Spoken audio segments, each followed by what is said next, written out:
Okay. Now, thank you all for coming. Thank you.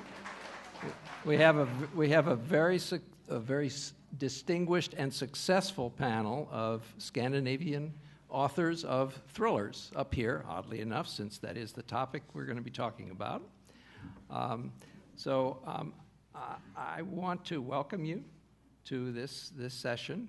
My name is Katniss Everdeen. I'll be the moderator. Okay, thanks. All right, now, please, I would like you to join me in thanking our sponsors for this event. There are several. The Barbro Osher Pro Suecia Foundation, the Danish Arts Foundation, the Royal Danish Embassy, the Norway House Foundation, and Norla, the Norwegian Literary Award. So, all right. Thank you, sponsors. All right. So, there will be book signing afterward. You can see that none of these people are shy about signing books. So that will be across the way in the David Brower Center Gallery. It's right across the street. Now, the best way for us to start is for you to meet our 5 panelists. You did notice there are only 4 names up there, right? And there are 5 authors to my left? And you can count, right? Okay. I'm going to begin this presentation with an apology. I will probably massacre your names, but I'll do my best. So forgive me in advance. So I'm going to introduce them. Hans Olav Lahlum is from Norway. He isn't just a crime author, but he's also an historian, a top-ranked chess player, a politician. He has television programs, and he's a biographer. He holds the Guinness World Record for the longest interview ever. 4 years ago, he was interviewed by a Norwegian newspaper for 30 hours, 1 minute, and 44 seconds. Okay. Hans Olav has written 5 novels featuring an Oslo police detective who's known as K2 and his secret advisor, a young wheelchair-bound heiress named Patricia. Publishers Weekly called one of his novels superlative. The Guardian referred to another one as ingenious, a Scandinavian crime novel with a difference. Now, Thomas Rydahl, at the very end over there, but not last, he studied philosophy and psychology and is trained as a firefighter. Okay. He's also worked as a bartender, translator, and proofreader. Since 2001, he's worked in communications. His debut novel, The Hermit, won the Danish Debutante Award, the first time in the award's history that it has gone to a thriller. Later, The Hermit won the prestigious Glass Key Award for the best Nordic crime novel. Previous winners include Henning Mankell, Jo Nesbø, and Stieg Larsson. The Hermit is the first novel in a planned trilogy. In reviewing The Hermit, the Times of London called it a delightfully innovative whodunit, dark good humor, imagination, and originality. Publishers Weekly termed it stunningly conceived and expertly executed. Okay. Vidar Sundstol, who's in the middle here, is the author of the Minnesota trilogy, which is set in the Norwegian-American community on the shore of Lake Superior. It's in northeastern Minnesota. The first book in the trilogy, The Land of Dreams, received the Riverton Prize, the most prestigious crime fiction prize in Norway, and it was named by the country's second-largest tabloid newspaper as one of the top 25 Norwegian crime novels of all time. In a starred review, Kirkus Review called the book literate, lyrically descriptive, and mystical. The next can't come too soon. In its own starred review, Publishers Weekly called it a stellar psychological thriller. Library Journal described the third and concluding novel in the trilogy as a chilling psychological thriller. I guess you got that, psychological thriller. Okay. Now, we have two other men sitting up here at the table, and yet we have only one name up there, Erik Axl Sund, and that is because it's the pen name of the two men sitting immediately to my left. They write together, Jerker Eriksson and Håkan Axlander Sundqvist. They're the authors of 4 novels so far, including a trilogy about an endlessly complicated character called Victoria Bergman. The first book, The Crow Girl, is the only one of the 3 to be published so far in English. It's the only one I've been able to read as a result. They're now working on a new trilogy. Håkan has worked as a sound engineer, musician, and artist. With his band, he toured Eastern Europe in the early 2000s. Håkan is the guy with the taste who's wearing the hat. All right. Okay. Let's see here. Where we go. The band is currently on hold, though they are talking about starting to play again. In an interview, the duo described how they worked together. I didn't talk about Jerker here. That's right. Jerker was the producer of Håkan's electro-punk band, or punk electro band. Something like that. He toured with the band in Eastern Europe. He's also worked as a caretaker, loader, warehouse manager, and prison librarian. Okay. Now, in an interview, the two men described how they work together. Listen to this. Jerker writes in blue font, while Håkan in red. We rework what we have written. Jerker normally fills in Håkan's texts, while Håkan removes and rearranges Jerker's. Håkan writes too little about too much, while Jerker too much about too little. We meet at our writing studio between 10 and 12, then we write until 18 to 19, or 6 to 7 p.m. Reviewing The Crow Girl, Publishers Weekly called it a challenging, multifaceted descent into the abyss of evil and madness. The Wall Street Journal termed it a breakout novel peddling high-concept stories with a compelling voice. Okay, now you've met them. Okay, all right. Yeah. Yeah, all right. Okay, I want to start with a question for all 5 of you. You don't all have to answer, but I want to get a sense of what your answer might be. The total population of the 5 countries that comprise Scandinavia is about 26 million. That's about the same as the state of Texas. Now, I know there are best-selling mystery and thriller writers in Texas, but I have to say that a list of the top 12 that I found online didn't contain a single name I recognized. Yet I could name, and I suspect many of you could too, many Scandinavian top-ranked thriller writers. And there seems to be no end to you guys. Well, why is that? Is there something in the water? Anybody want to take that one? Okay, Vidar. I don't think it has anything to do with the water, but it's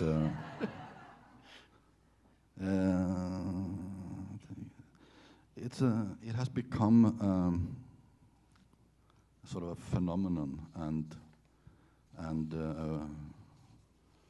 what you might call a wave, the Nordic crime wave, and there are a lot of good, or there are some good books coming out of Nordic crime writers, but there are also a lot of mediocre books. And what? There are mediocre books? And the reason I can say this is that I'm so far away from home now, so I can actually, the truth will be told once and for all. Now, there are some really good books, but the thing is that when a genre or a subgenre reaches the point where it becomes really commercially interesting and potentially lucrative, be that in literature or perhaps especially in music, the genre usually stops being innovative and it starts to sort of repeat itself. And I think that is at the. I'm sorry about this. I don't want to be a party killer, but I think this is at the point that we are now, really. So this is sort of the moment before the Nordic crime wave breaks. Wow. Now that was a downer, Thomas. Well, actually, we don't have any sweets here today, but oh, sorry. Yeah. Didn't recognize the sweets, apparently. Sorry. Why did I think you guys were from Norway for some reason? Well, I actually, then I'm happy that you're here because last year I met Mai Sjøvel, which is like, she's the... Oh, yeah. Now she's 80 something, I think. Yeah. And that was like I think one of the biggest moments of my writing career because I owe a lot to her, and I think we all do in the sense that at least I grew up with the Beck stories, and I think I think they were the early people to really inspire this whole thing, and I think that's what in sports and everything you need those role models, and I think they got started early on, and then at least in Denmark we've been looking to Sweden and Norway also for great crime fiction, and now Denmark has begun also to put out a few good writers, then of course this whole Nordic Noir started happening, and it also begun to be a thing about TV series and films and all that, but I think it started with Sjøvel and Valo in many ways. So do you think it's about to peak? That's what Vidar was suggesting. I think, in a way, I hope so because it seems like we don't want to stretch it too far. But I think hopefully it's gonna inspire new generations. And I think also from your reviews, I think what we want to do is also challenge the genre and grow the genre so it doesn't get to just play it, the same tricks all the time. So I think hopefully then it'll turn out good. Well, I can say, in all fairness, in all honesty, that every one of you writes in a way that is very distinctive, very different from what I've read in other Scandinavian thriller writers. Every one of you. It's really quite impressive. One answer could also be, even though we are in different of age, but we are raised when the Scandinavian school system was the best in the world, and I think we harvest that right now, in some way. And for example, like right now, Sweden is going down, but Finland is going up in school system. So in 10, 15 years, you're going to have a lot of good authors from Finland, maybe. I don't know. It was so easy when you grew up, at least in Sweden, to you can go to theater and you can writing schools, and they put a lot of energy and culture for children. That was very important for us, at least. So you probably had more advantages as Scandinavians than we, for example, as Americans, where writing is not well taught in our public schools. Well, I think actually first, those 5 countries in the Nordic countries, they are among the countries in the world in which the inhabitants are reading most books. We are from countries, they have a good public education system in all of the countries. You will have good access to books with many bookshops and libraries and so on. Also, we have enough money to buy books, and we have enough time to read them. And most of us are living very boring lives. So then we will much appreciate to have some excitement in crime novels and etc. Besides, I think it's not the water, it's the weather somehow, because we have to spend a lot of time inside, especially in the winter and so on. So I think there are many explanations to this. Sjøvel, obviously, they were game changers not only for the Nordic crime, but also for the international crime to some extent. But I might mention a strange situation. I was signing some books in a bookshop, and then there was a young woman looking around my books for some minutes, and then she said, "Sorry, but I do not read crime. I'm from Bosnia."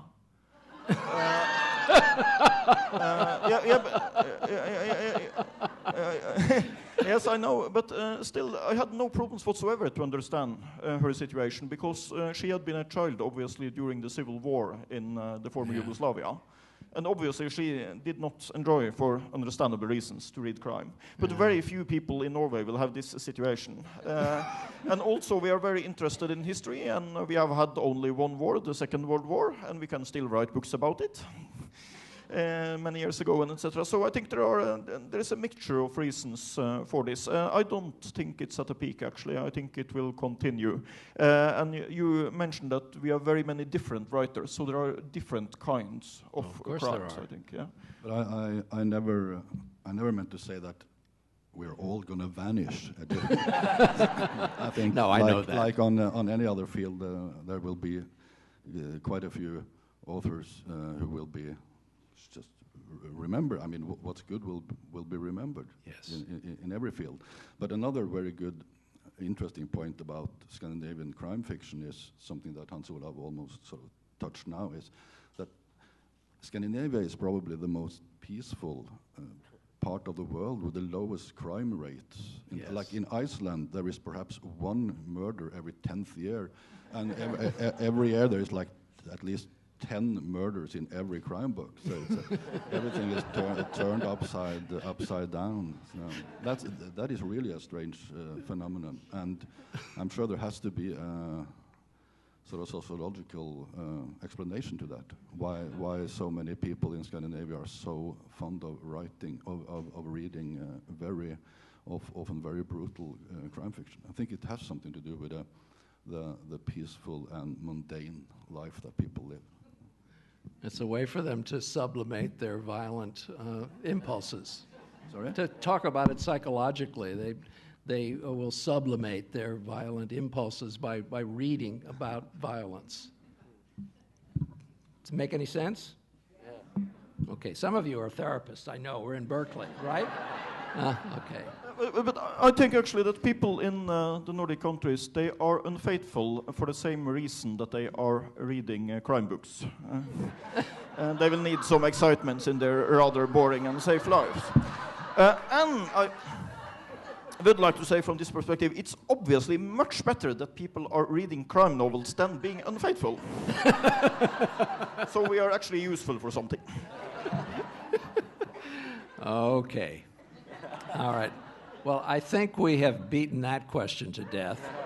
All right, so I think we're going to go on. I'm going to ask some individual questions, but any of you who want to pipe in at any point, just feel free. I'll start with Hans Olav. Your biography says you're known for your unconventional style, which once included letting your beard grow only on the left side of your face. And sometimes in the chess tournaments you organize, you wear large earmuffs.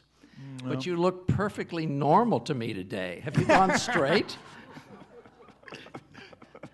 Well, unconventional is basically fine. I have never been somehow an ordinary person or something. But I think the main difference is that most people are different, but they are very good to hide it. And I do not like to spend any time or efforts to hide that I am an unusual person. I am for good and for bad, and why should it be? Well, I think the Norwegian crowd will know too much about this anyway, and I should probably not bore the American crowd about it. But unconventional people will bring the world forward. Uh-huh. Well, that's an appropriate thing to say in Berkeley. Okay. Now a question for Thomas. A Danish critic called your novel The Hermit a hard-boiled and heartbreaking thriller with the year's most surprising detective. You've said you came up with the idea when you were on vacation with your family and you saw a guitar lying on the back seat of a parked car. But the novel opens when police find a box containing the body of a child on a car's back seat. How on earth did you get from a guitar to the body of a child? Yeah, well, I mean, my detective is also inspired by, there's been a series of TV programs in Denmark called The Missing Danes. So it's like about how mostly men, apparently, for some reason, they would just leave their families behind and travel, disappear. And I thought that was really interesting. I've been toying with that idea for years. And then when I saw the... yeah. So that's how we are, right? So when I saw this cab driver in Fuerteventura who had he had a guitar in the back of his car, and I thought, just like Hans Olav is saying, this really great moment when you find out that the person you're sitting next to is not an ordinary person, but is they have a completely vivid, secret life or something, and I just loved that idea that this guy would disappear from Denmark and go to this horrible deserted touristy island in the Fuerteventura and live a secret hermit life there. And then when I had my main character down, I loved the idea to sort of say, what if he got a second chance in life? Because that's what we all want to do, get a second chance. So I wanted him to experience something horrible that he would, like a real unjust thing that he would try to make right.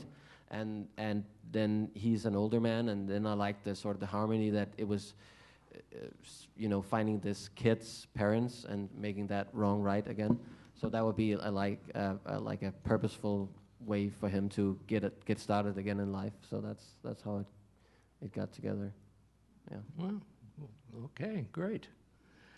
All right, now for Vidar. I've only read the first novel in your Minnesota trilogy, but I've seen summaries and reviews of the other two. And what comes across clearly is what you write aren't just murder mysteries. They're stories about a place and a time, a community, the relationship between the people and the environment, and the impact of murder on family, friends, and the community at large. Do you think of your books as thrillers or simply as novels, as literature? I think of them as both, really. But when I started out writing the first book in the trilogy, I had already published 3 novels, which were certainly not crime novels. It was psychological novels, and I didn't really think of the Land of Dreams, the first book of the trilogy, as a crime novel until I was awarded the Riverton Prize for the best crime novel. And well, that's true actually. And suddenly I had to start facing the media as a crime writer, and I had all these questions about what kind of crime fiction I read, and I didn't read anything, so I had sort of just had to make up something. And but then from there on, the trilogy is I think it's a psychological thriller. It's really a very psychological book, but it's also, like you said, it's much more. It's a book about a certain community, Scandinavian Americans in the northeast Minnesota, people descending from Swedes, and mostly Swedes and Norwegians. And this is an area where the immigration took place quite late in time. It happened from the very late 1800s and up to the 30s and 40s. So I met a lot of. I lived there for a couple of years, and I met a lot of people who had had grandparents or even parents who came over from Scandinavia, and I was told all these stories about the hardship and the longing and everything that people left behind. And I remember going with my wife, who is American, going to the little churchyards or graveyards up there and seeing all the names of the immigrants, people who were born in Norway in the 1800s and then died, and that's very old people in way up in the forests in Minnesota. And then I started to read up on the local history, which is a history about the meeting between the Native Americans, the Ojibwe people, and first the French fur traders and voyageurs, and then the English, and then the Scandinavians. And the Ojibwe people are still living there. There's a reservation there, the Grand Portage Reservation. And so these things started to sort of come together in my head, and I decided that I wanted an narrative engine in the book that had something to do with a crime, and a crime of the past, because there's also a crime from the past in these books. And then it became a little bit more crime fiction than I originally thought. And but I'm really happy with those books. Great, thank you. Now, for the two of you, Håkan and Jerker together. All right. Now, the Swedish Academy of Crime Writers called your Victoria Bergman trilogy hypnotically captivating psychoanalysis in crime fiction form.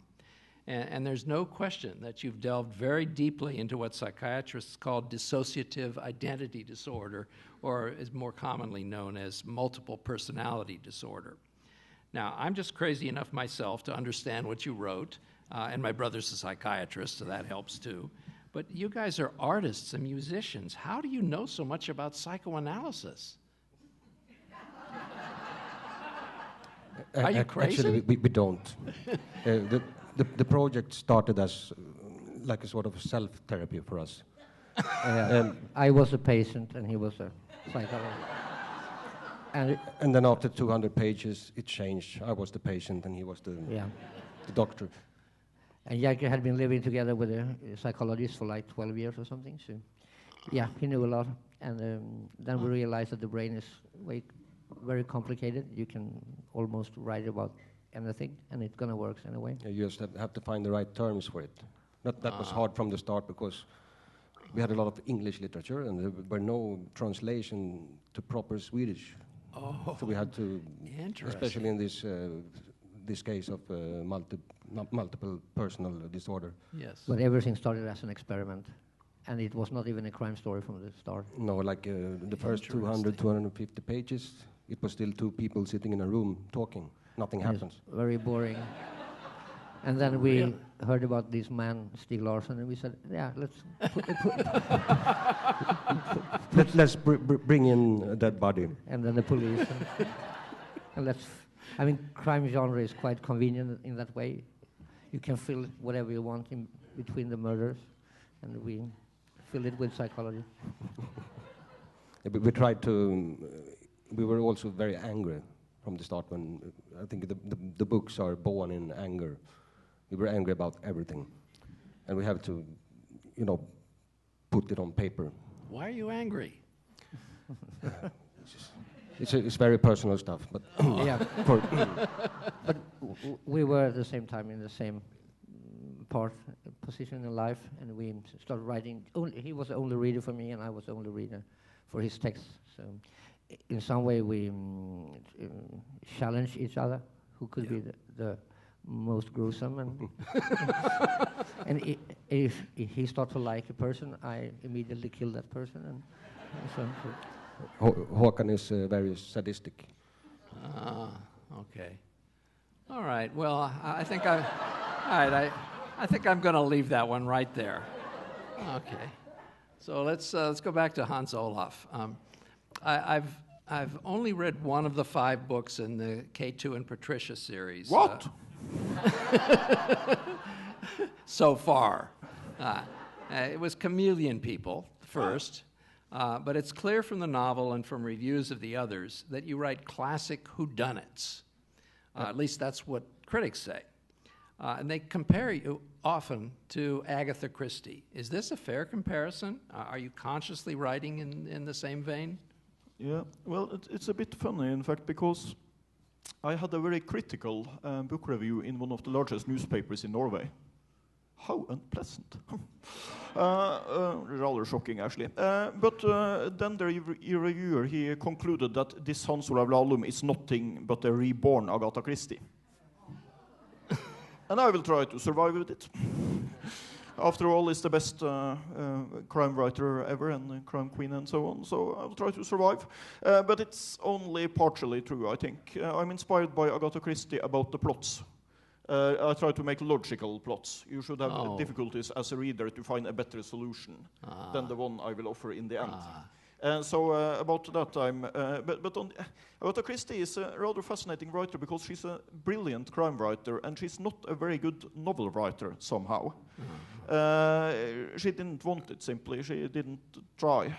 So she was asked once that your characters, they are rather simple, easy characters, and she said that if the readers want something more, they can write themselves.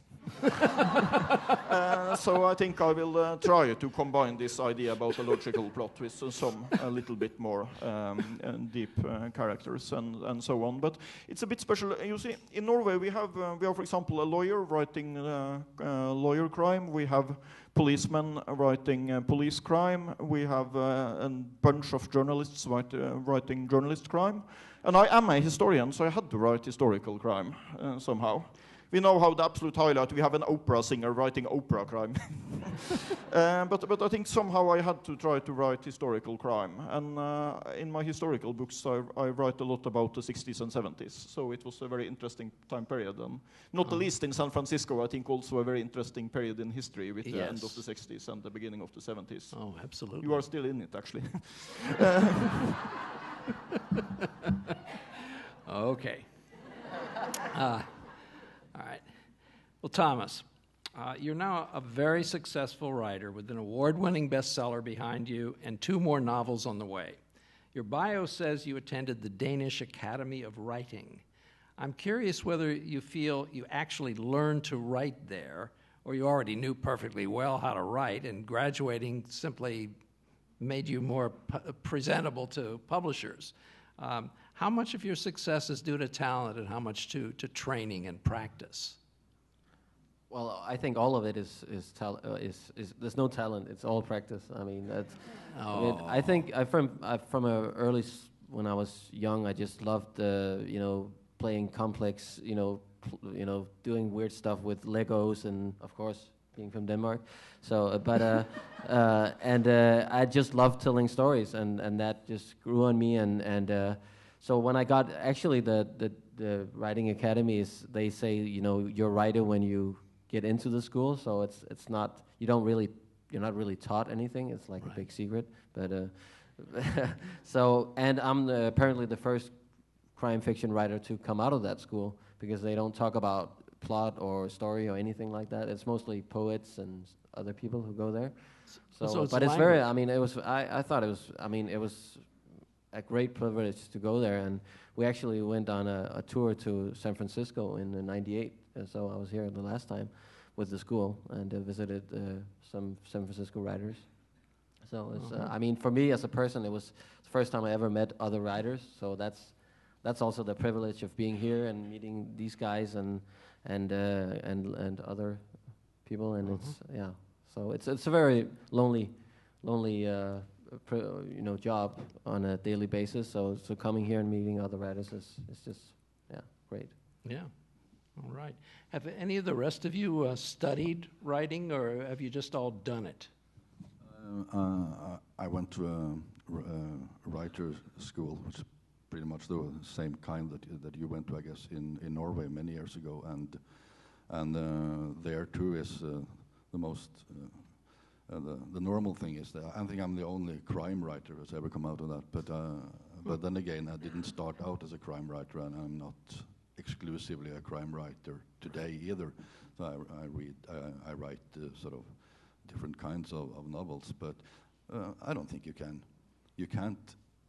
No one can teach you how to write, but still you have to learn how to write, and you can, to a certain extent, you can learn something from more experienced people sort of telling you about some of the traditional mistakes that everybody do.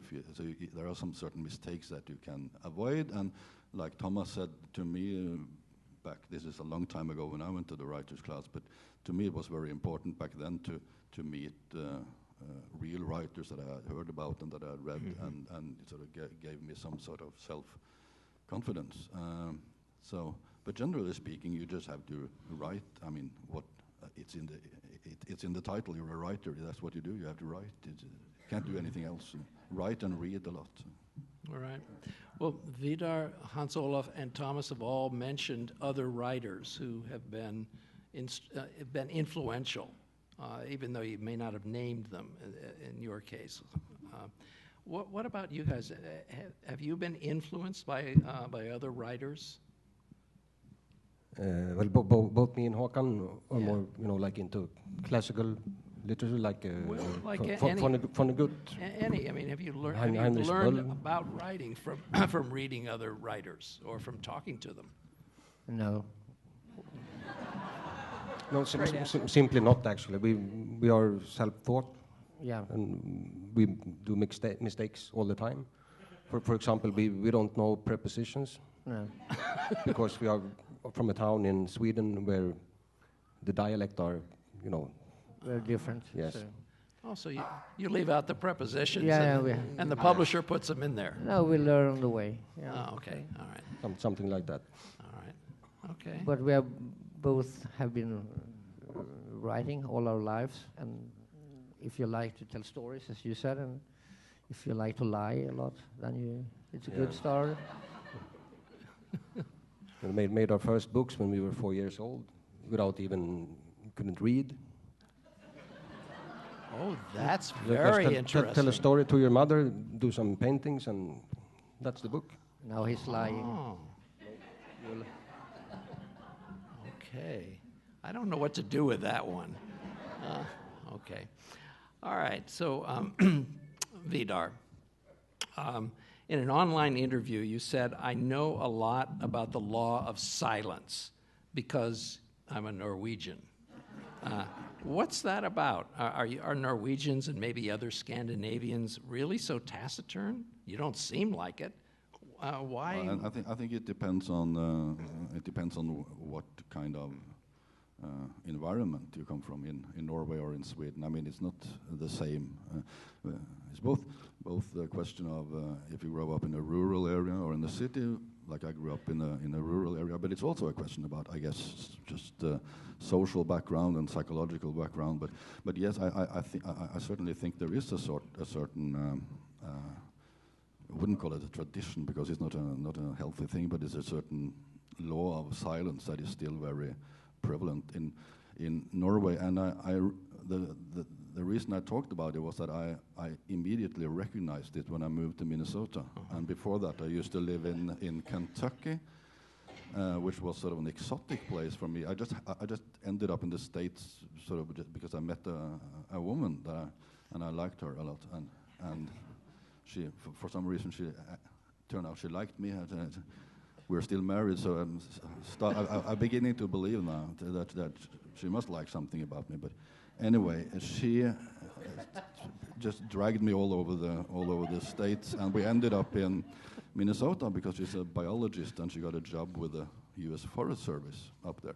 And then, coincidentally, I just ended up among the sort of lutefisk-eating descendants of Norwegians and Swedes, and to me it was just tremendously interesting. It was very nice, and I felt very welcome, and I like it. But it was also very interesting because if you imagine, to me it was like someone 150 years ago had put Norwegian culture into sort of like a big machinery, and then they just sort of cranked the handle for 150 years, and in the other end of the machinery, this weird thing came out that I could recognize all the parts, but they were sort of put together in a very strange way, and all that was very tempting for a writer to sort of start working on. But what I recognized the most was that silence, and in Kentucky, people talked to me, wanted to chat with me when I was in the store, and I didn't grow up with that kind of thing, and I like to just buy my things and get the hell out of there. And when I came up to Minnesota, it was like I had a neighbor living on the other side of the fence, and there was a lot of snow, and I shoveled the snow, and he shoveled the snow, and by the end of the day, he said, "Well, there's going to be more snow tomorrow." So it was very Scandinavian in a way. Also politically, the whole sort of liberal, social democratic tradition of Scandinavia, but at the same time, it was American, and it was different. And to me, it was that blend of something very familiar and at the same time very exotic that was irresistible in a way. So what about in Denmark and in Sweden? Is there a law of silence there too? Is it part of the culture, or are people more talkative than Norwegians?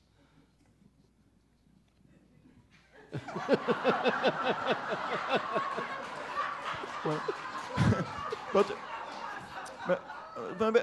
this is truly fascinating about the human nature, I think, because basically, if you meet one individual, whatever the country, you can never predict how this individual will react in a given situation. On the other hand, you can always predict how a majority of the individuals will react in a given situation.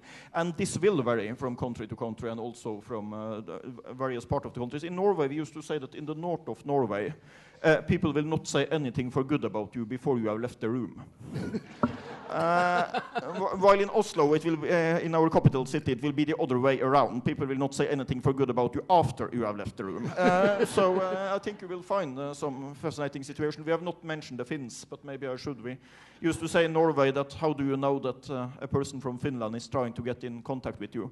Well, he will look upon your shoes instead of his own shoes. So there are some different situations about this.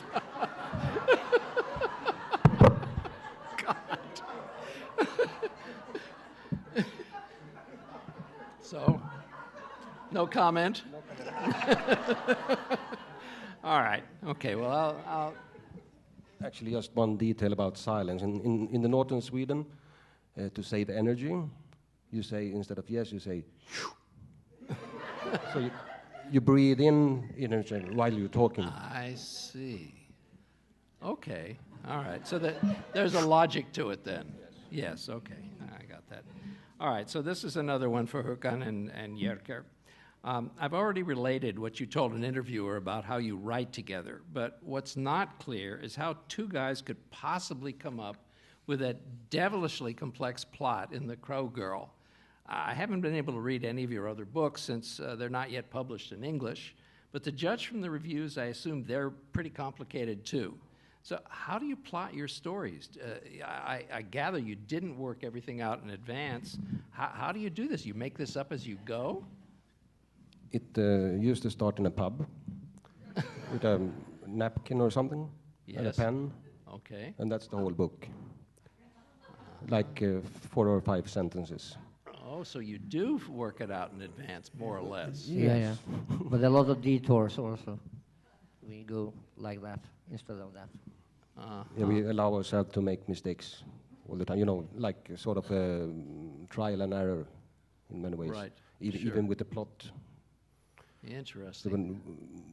when we write, you know, like after 80% of the book, we don't know who is the killer. Oh, interesting. But the biggest problem in the beginning was the language, I think, because Jerker is more academic. He used like semicolon and so on. And then we had a fight about them. And From the start, we were very immature, not mature. We, you know, fist fighting. One time he hit me on my Adam's apple. Oh. So I couldn't speak for 1 week. yeah. But then after a while, we find this common language that is a bit more complicated than my brain. And it's like after a while, a guy pops up in the air behind us, and that's Erik Axl Sund. That's not me. It's not Håkan. It's Yes. 1 + 1. It's pretty evident in The Crow Girl. I mean, it really does not seem like there were co-authors on this book. It really does not. And it's very reassuring to hear you say that you didn't know who the murderer was in advance, because I sure couldn't figure it out.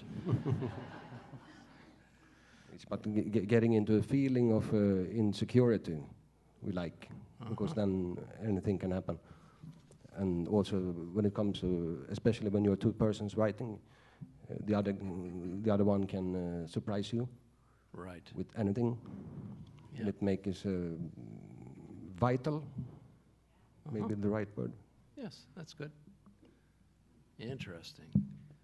Okay, so it's a dynamic process when you write. I mean, you have a general idea of where you're going to go, but you don't know quite how you're going to get there until you actually start writing it.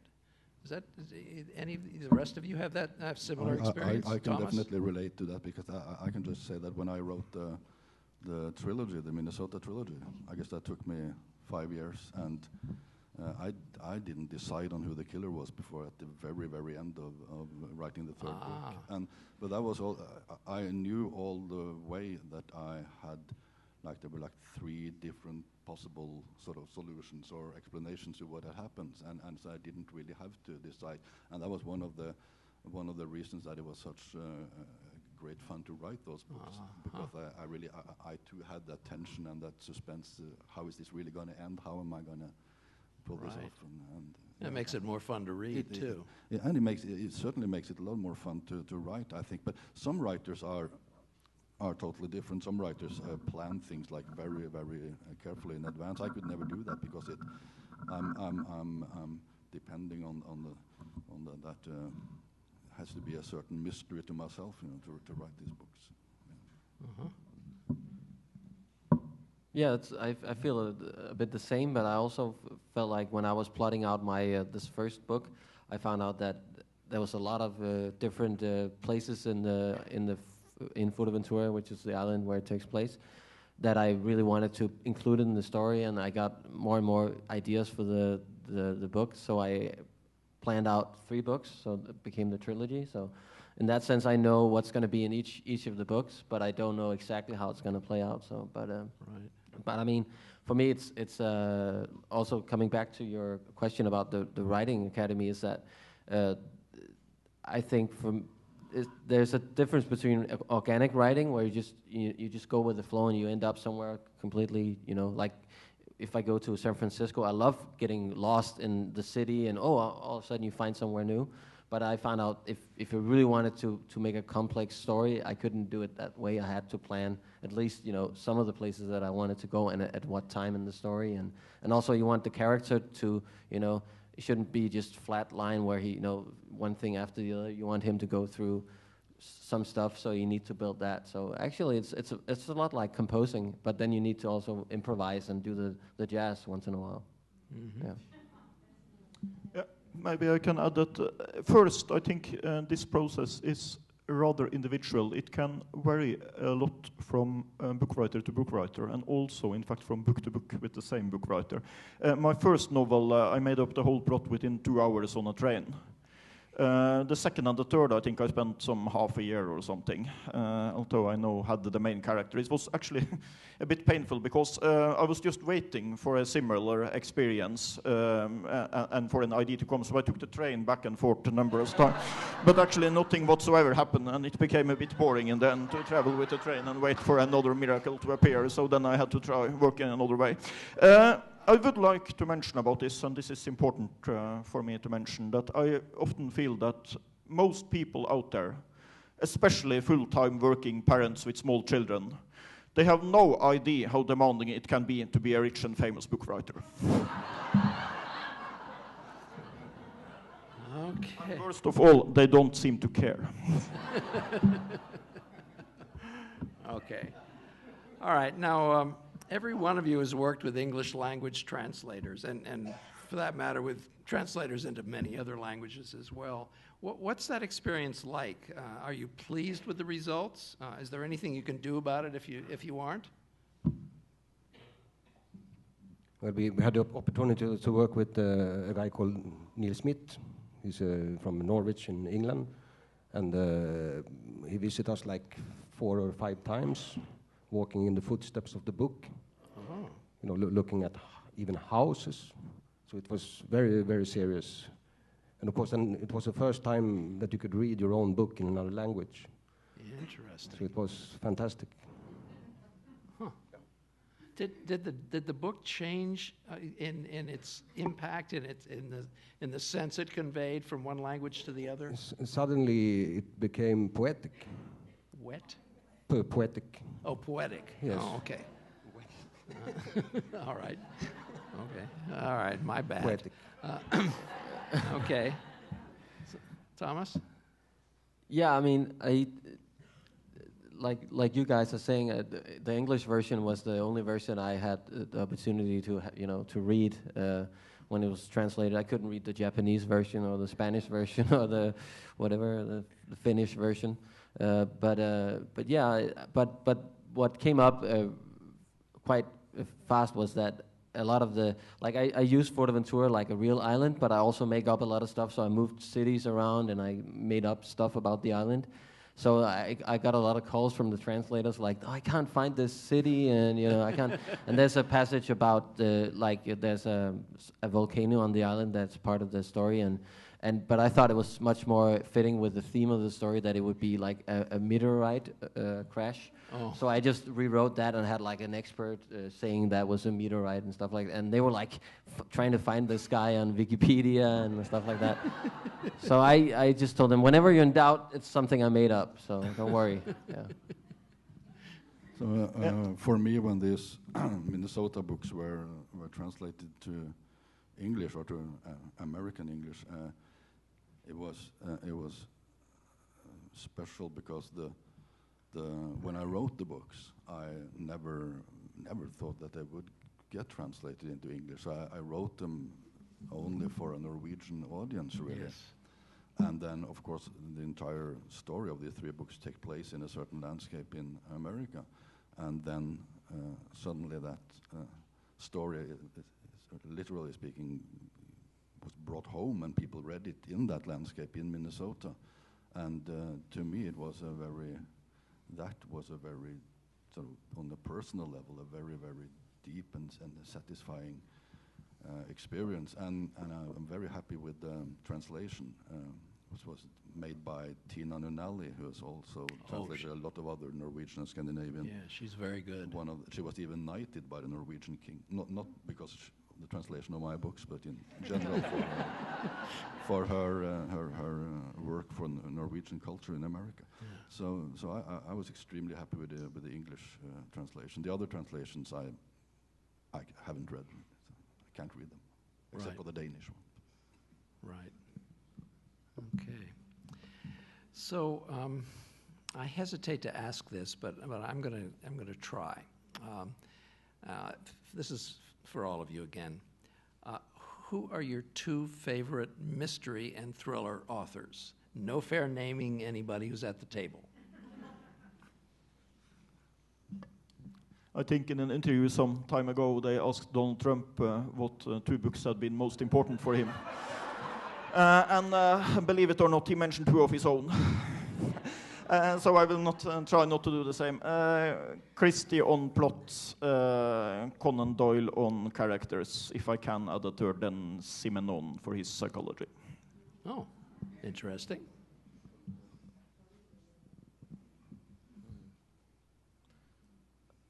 Well, I definitely the crime story that I return to the most is probably Paul Auster, City of Glass, or something like that. But I don't know if it's crime fiction, but there's a detective in it at least. So then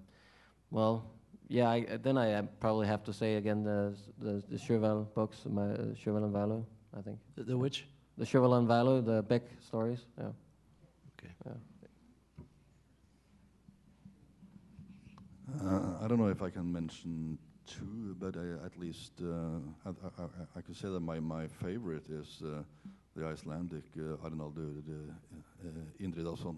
Oh, Indridason, right. I think in a division of in a league of his own in a way, and the way that he has sort of made the big sort of empty Icelandic landscape become more like the main character of the books is very very different from anything that anybody else have done, and I admire him a lot, actually. Yeah. Yes, there's some similarity in the way he deals with the environment and with the way you do. Yes, and the way that he uses and he has a very realistic way of presenting the crimes in Iceland, because like there are hardly any murders there, but all the books are about disappearances. A lot of people disappear in Iceland because of the weather, because of the storms and the disappearance out on the ocean, and they're never found. And so he has these old disappearance cases that are often, they are like the actual disappearance is like 20, 30 years back in time, and it just creates this feeling of space and time in a special setting in Iceland. So I admire that a lot. Mm-hmm. Jerker? Yeah, we had to go back to Sjöwall Wahlöö actually, just because of the social concerns in their books. They are crime novels, but the books are about everything else but crime. It's politics. It's anything about society. I can say I like Stieg Larsson. Yeah. I'm sorry, you like? I like Stieg Larsson. Oh, Stieg Larsson. Well, he's pretty familiar to many of us, right? Yeah, okay. And also, actually, it's not only because we are in America, but Raymond Chandler, you know, like The Big Sleep, and that it's a sort of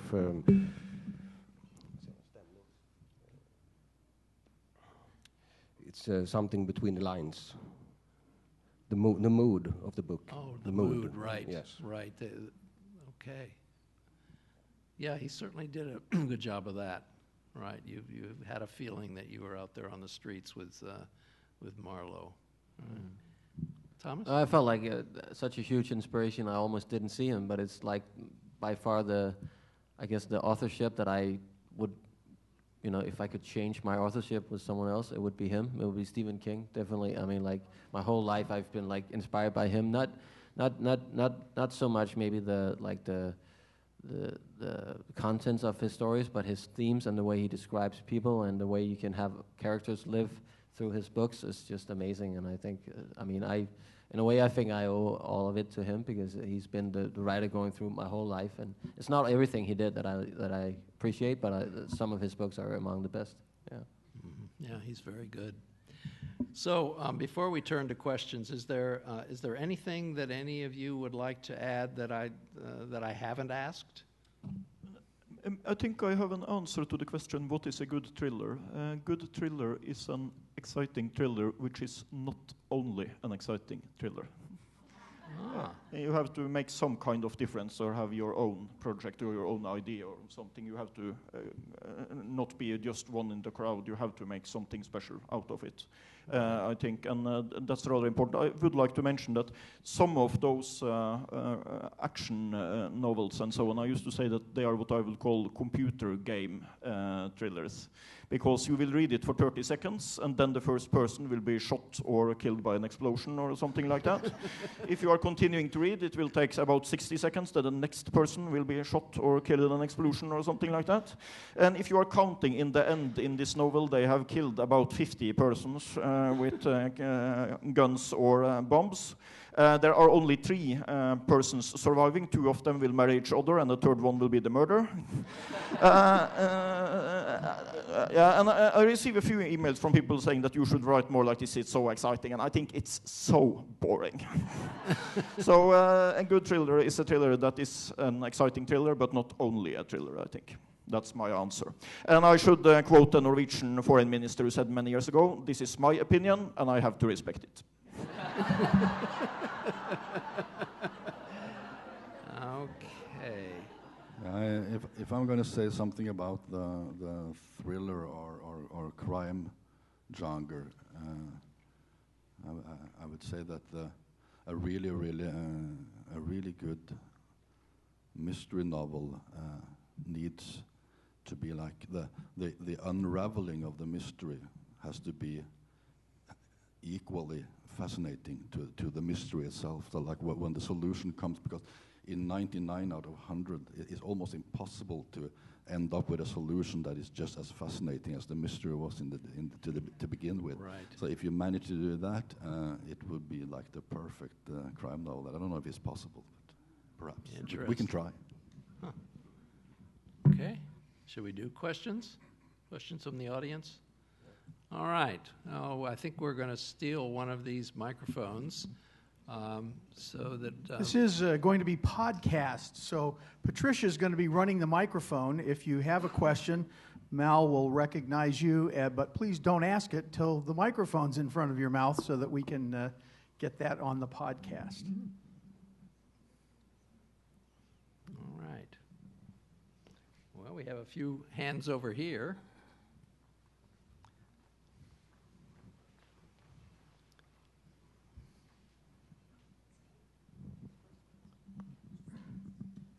Where are the women writers? That is a good question. That is a very good question. I mean, there certainly are some superb Scandinavian thriller writers who are women. And I was actually kind of puzzled that there wasn't at least one woman on this panel. I didn't organize it. I don't want to be blamed. Okay. But it is a little puzzling because You know, it's hardly all men who write thrillers in your region. Yeah. Okay. Next question back there. My brother lives in Copenhagen, so I have traveled in Scandinavia quite a bit. I've read some of your books. I want to ask about setting, the city versus the country. Nowhere in the world that I've been is there such a stark contrast between a very well-run city like Copenhagen and the extreme landscapes of Norway. So I'd like to ask you where you find inspiration, because there is a tradition of noir set in the urban setting, and also small villages in the country. And how do you balance the urban and the rural settings? Who is the question for? For you? Or is it for everybody? Yes, for everybody. Yeah, sure. Yeah. Well, since I'm holding the microphone, I think I don't know if there's such a big difference between the cities, and I think the difference between cities and rural areas in America is much bigger than it is in Scandinavia, though. If you go from, let's say in Norway, if you go from, of course there's a difference between Oslo, the capital, and if you go out on the countryside, but still is the same level of education, the same level of living standards, same financial level. It's just more. It's just fewer people, really, and of course there's a difference between an urban culture and a more rural culture. But I would think that the differences in general in Scandinavia, both between the regions and not least between classes, are much smaller than other places. Yeah, than in the United States, in particular. Certainly than the United States. Yeah. Yes, definitely.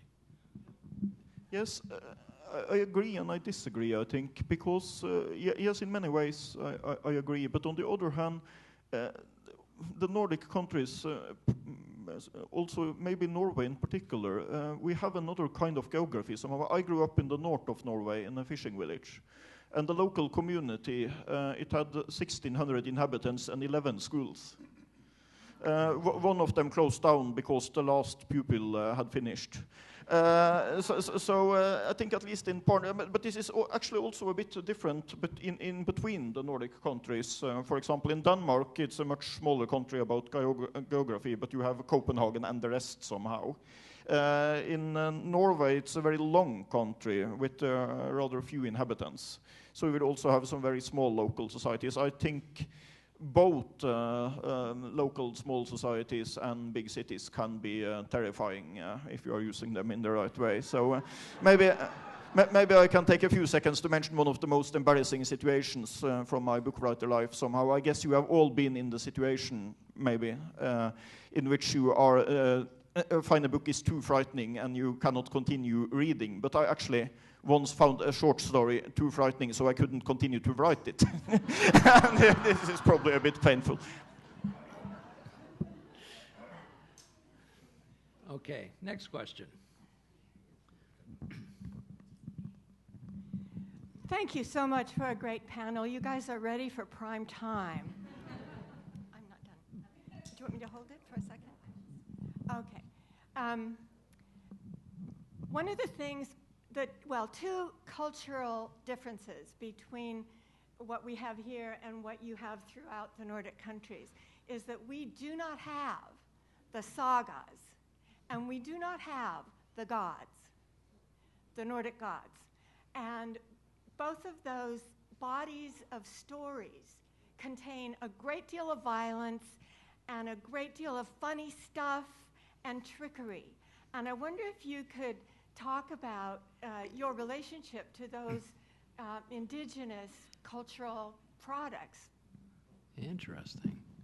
I can certainly do that because I'm my fourth book in the United States will be out this coming fall, and it's the first book of what's supposed to become a series, and it's called, in English, it's called The Devil's Wedding Ring, and it takes place in the area of Norway where I'm from, Telemark, which is considered the sort of the heartland of Norwegian folk culture and superstition and all sorts of weird things. And I've grown up with all these stories, like not my grandparents, but certainly my great-grandparents believed in little people living in the forest and under the surface of the earth, and it was completely true for them. And I have sort of trying this new series. I'm trying to go down in several books and really dive into that world. And one of the reasons it's so fascinating is that every day I travel, or people who live there, we walk around, we travel around in the same landscape, a landscape that was like 3, 4, 5 generations ago. It was completely sort of filled with it was animated, which it isn't anymore. It's dead in a way. Like we care about our properties, our lawns. We care about cutting the grass. When people 5 generations ago, 4 generations ago, went out of the house to pour out hot water, they warned other beings who might be there, like spiritual beings that might be in the ground, wouldn't scold them. And you may laugh at it, but it's so, at the end of the day, it's a very different way of thinking about your surroundings and your environment. And there's a lot of interesting, environmentally speaking, a lot of interesting stuff to be learned from that culture. Interesting. I'm not gonna say it, I don't believe what you're saying, but but in a way, I was also thinking the other way around, that I think religion, or I mean, we have this tradition of the myths and the gods and everything, but I think it's also that the Scandinavian countries are not very religious, and but the religion is very much the freedom of speech and the sort of maybe also to answer your earlier question. So what's I think for many of us there's a wanting to sort of go beyond the borders of what's really what can you actually do, what can you put into a crime story. And at least I'm excited by it. Like in my book here, there's one particular scene where there's a woman, she's in a coma, and for me that's such a weird situation. What can you do with a person who's in a coma? It's like almost like a boundary I had to go beyond to write that scene. So there's this wanting to challenge the norm, the taboos and stuff like that. And I think we have a great tradition in the Scandinavian countries to ask the right questions and challenge the authorities and challenge what can I do, what's the genre like, okay, so it's like this, and then I can challenge it. I think that's probably also a thing that we have in common, that we don't just accept the norms, we want to challenge them in a way. Okay. Yeah, maybe I can add that, well, I don't think this old mythology about the Nordic gods, and so I don't think that's very important today, but I think the sagas, they are very important, and the tradition from this, and I think it's particularly important in the case of Iceland, I think, and it's rather fascinating, because for a very long time, Iceland basically had no crime writers, but they had the saga tradition.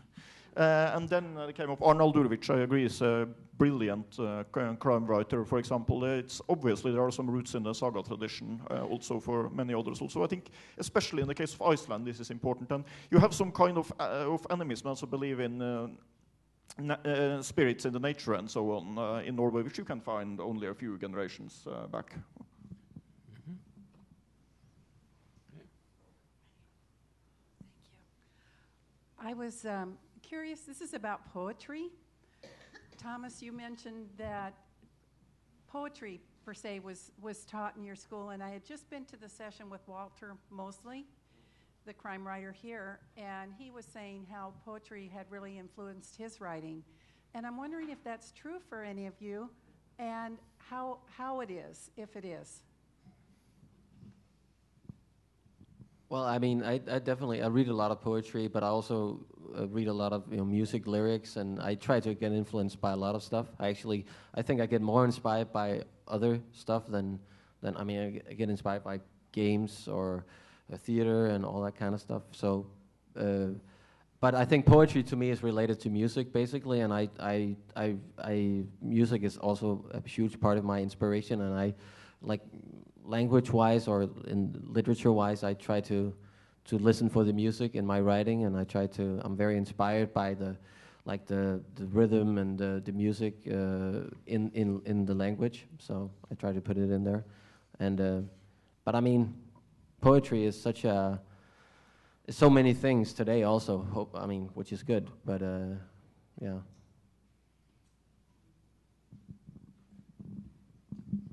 Actually, interesting that you mentioned that, because for us, poetry is a lot about music, the singing in words. And we had sort of a model for a book that was the Ramones, a song by the Ramones. It's over in less than 3 minutes, and every chapter should be you should read it in 3 minutes. And, there's no guitar solos, no drum solos, it's only very plain, simple language, but still complicated. So it's in the form of your writing that Yes. you've been influenced by poetry and by music. Yes. Interesting. Okay. In charting thrillers with the dark aspects of human nature, crime, and bleak landscapes, do you basically jump at the chance for writing in black humor? I don't see anybody rushing to answer that one. I didn't quite get the question. Can you repeat it? Well, in writing about dark subjects Yeah, in crime, yeah. in writing about dark subjects in crime, do you jump at the chance for black humor when it arises in your characters or situations? Do it. No, not really. I don't do that. I wouldn't say. I mean, generally, jumping at the chance at being funny is really. It's probably usually not a very good idea. It's better to sort of sit absolutely quiet until something really funny just sort of occurs, and then sort of point to it and let people think that they just saw it themselves. I don't like the idea of becoming sort of like a Woody Allen sort of joke writer. But it's a lot of it in crime fiction. I think there's a lot of it, but yeah, I don't know. Okay. Yeah, I think that the humor should arise from the scenes and not be like jokes or funny in that way. But I think some people find my books quite funny, but it's a bit dark. But there's a famous pair of underpants in my book where that's like the quote from all the newspapers about that. There's a scene where he has sex with a woman and he forgot to change his underpants, and that's the level of humor that I'm operating on. So, but also I think there's a lot of humor in just the way that people relate to each other and communicate and all that. So, at least that's my style. It's not so explicit. It's just more inherent. Maybe that's a bit Nordic, actually. Could be. Okay. I'm curious about your cultures that are so egalitarian between men and women. And I'm curious why so many of your stories have violence against women.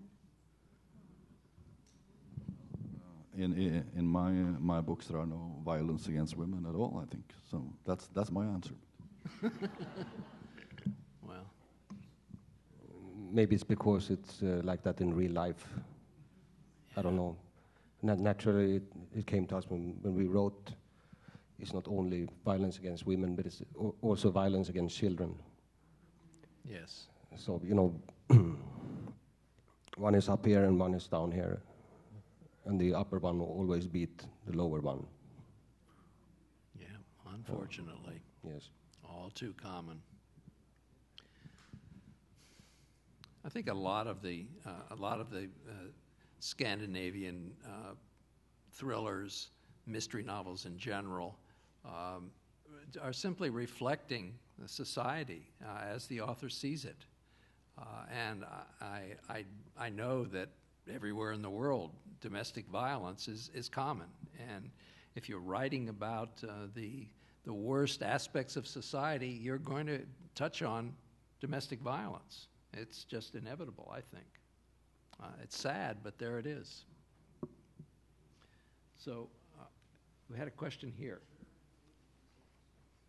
This will be the I think this has to be the last question. We're pretty much out of time. Quickly, at the beginning of the discussion, I think there seemed to be a consensus that Scandinavia is really a pretty charmed place, much more placid than the rest of the world, and that the attraction of crime genre was, as you put it, life is kind of dull otherwise. And yet, my reading of Scandinavian crime novels, it really, I mean, you're dealing with crime and sort of an underside, a bad side of human nature, but they're set in a very stark social context too. Lots of social tensions, social class, regional, anti-immigrant sentiments, resentments, white supremacist movements are all routinely woven into the plots. So I'm just wondering, I mean, are you informed by that? And I haven't read any of your books, and it sounds like you've been inspired by a variety of things, but again, it's sort of a striking contrast to what I think of when I think of Scandinavian crime novels and what you're describing. Are you informed and inspired by these social currents of the day? Yeah. I think basically that was a part of the inheritance from Sjöwall and Walle. I think we had a very strong social realism, not only within the crime literature, but even within the literature, I would like to say. And for example, in Norway, my home country, then several of the best social realists from our time, they are writing crime novels, I think. So I think it's not only the crime novels, but somehow this is a big issue in Norway. We have an election campaign coming up now, in which I'm a candidate, by the way, so I should probably be careful to say too much about this. But inequalities and social differences and so on will be one of the most important cases. Yeah. What are you running for? Should I say? Well, sure. Well, I don't think you have that political party in the US. You have almost no political parties in the US, so only two very big ones. But no, it's a kind of social left party. I will candidate for the Norwegian Parliament this year. Oh. Maybe I will get some new ideas. Oh, good. Good luck. All right. Well, I think we're going to have to wrap it up. Can I just say now. one thing to that question, because it's a very good question, and I think that like when you mentioned it now, I thought of my trilogy, which is in a way 3 books about a community and the history of that community, and I think that what we do have in common in Scandinavia or in the Nordic countries still is that we are not among the most individualistic cultures. We are more of it's a culture where there is a sort of an understanding between people that we need to sort of work together, and we need to see ourselves as a part of a multitude of people and all that. We're not extremely individualist as they are other places. Right. Okay. All right.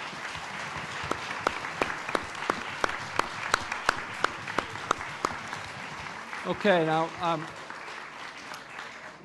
I want to acknowledge the sponsors once again as we close: the Barbro Osher Pro Suecia Foundation, the Danish Arts Foundation, the Royal Danish Embassy, the Norway House Foundation, and the Norwegian Literature Award. Now there will be a book signing that is across the street in the gallery, in the lobby of the David Brower Center. It's right on the corner. So thank you very much for coming. Thank you all.